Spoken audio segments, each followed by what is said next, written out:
السلام عليكم ورحمة الله وبركاته. إن شاء الله النهاردة هنشرح الوحدة التاسعة، أولى ثانوي، الترم التاني. مراجعة طبعا. هنعدي على كل الدروس، وهم 3 دروس، أو بالفعل هم درسين. لكن في قواعد البيانات مقسومة لقواعد البيانات 1، قواعد البيانات 2، وفي تالت درس نظم المعلومات المختلفة. فإن شاء الله هنبدأ إن إحنا نراجع الوحدة كده مراجعة سريعة، وبسم الله نبدأ. أول حاجة عاوزك تعرفها يعني إيه داتا، يعني إيه بيانات، وإيه الفرق بينها بين الداتا وبين الانفورميشن. ده أنت هتحتاجها بعد كده. الداتا مجموعة من البيانات الغير منظمة.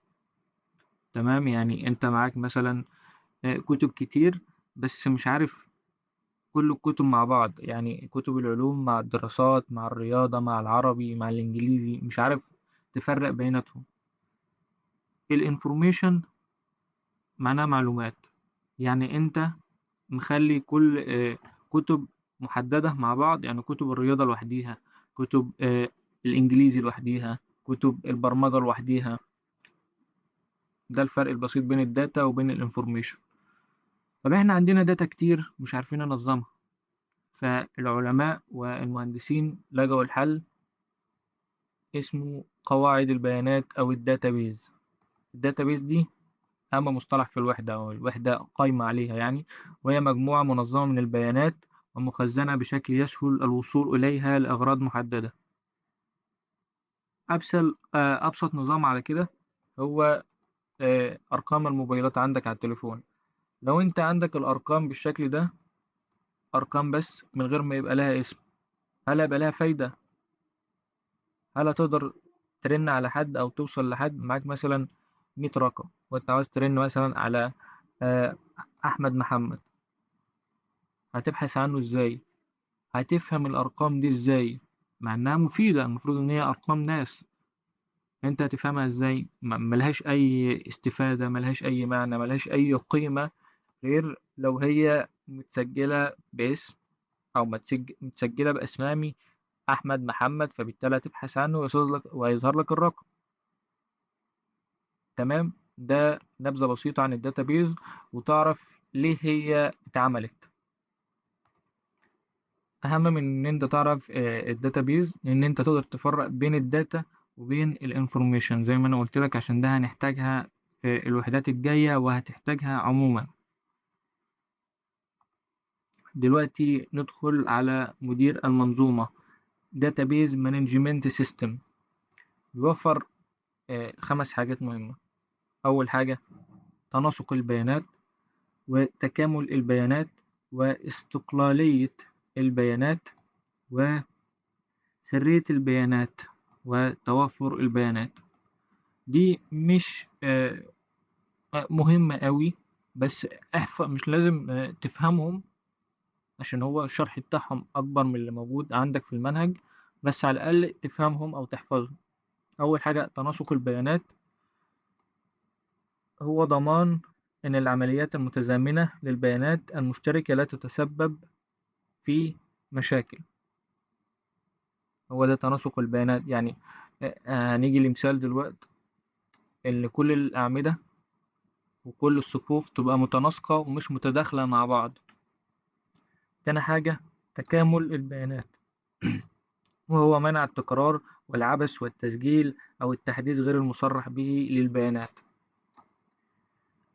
استقلالية البيانات، وهي إدارة قواعد البيانات بشكل منفصل عن البرامج التي تستخدمها.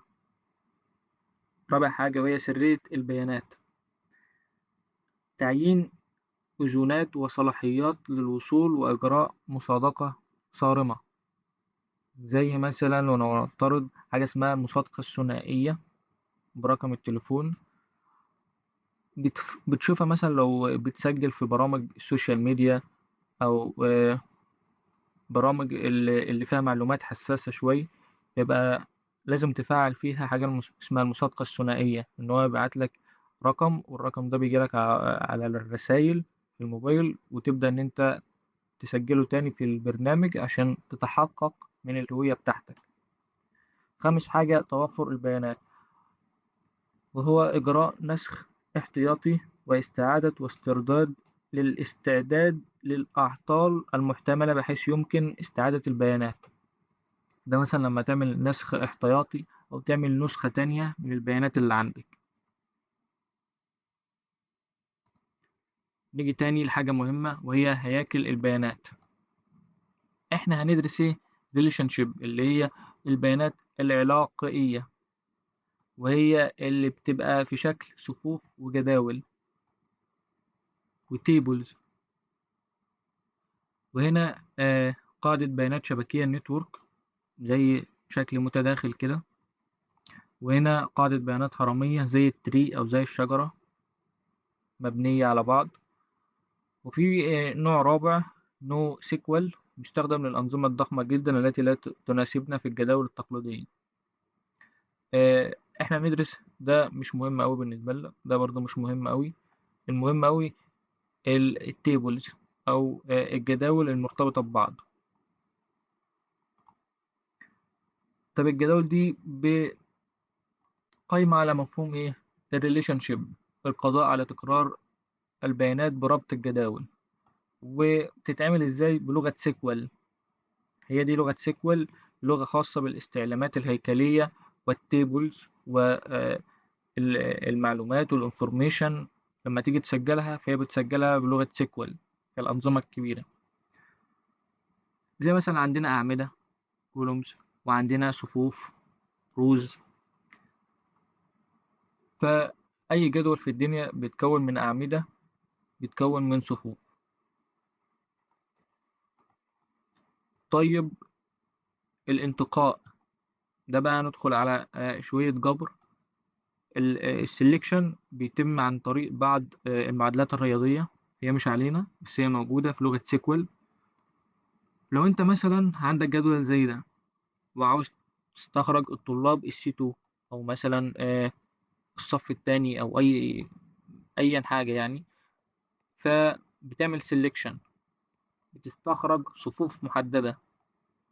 يبقى السلكشن للانتقاء، يعني بيستخرج صفوف أو أعمدة أنت بتحددها. أو خلينا نقول إن السلكشن للصفوف بس في أنواع من السلكشن عادي بتتخصص في الأعمدة برضو، بس دي مش علينا دلوقتي. فالسلكشن بيحدد لك بعض الصفوف، زي هنا قلنا سي 2، هنا سي 2 آدم وينزل على سي 2 يوسف، فهو بيطلع لك في جدول لوحده. العرض البروجيكشن فهو للاستخراج، استخراج الأعمدة، يعني السلكشن للصفوف والبروجيكشن للأعمدة. انت عاوز تطلع مثلا أعمدة عمود اسم الطالب مثلا ورمز النادي، فهو بيطلع لك العمود ده والعمود ده، وبيلغي لك ده خالص ويطلعه لك في نتيجة جديدة، عشان تقدر ان انت تستخدمه لو هتستخدمه في جداول تاني او تيبل تاني او تاخد منه معلومات معينة. تالت حاجة عندنا في الجبر وهي الجوين. دلوقتي احنا عملنا عمليتين، عملنا سيلكشن برودكشن للصفوف او على الجداول، وطلعنا جداول جديدة. طب احنا عاوزين نرجع الجداول دي لجدول واحد عن طريق الجوين او الربط، ربط البيانات من جداول متعددة وفقا لشروط محددة لعرضها كجدول واحد متكامل. ان انت تربط كذا جدول مع بعض وتطلعوا جدول واحد تقدر ان انت تستفيد منه برضو في العمليات الحسابية او في الداتا.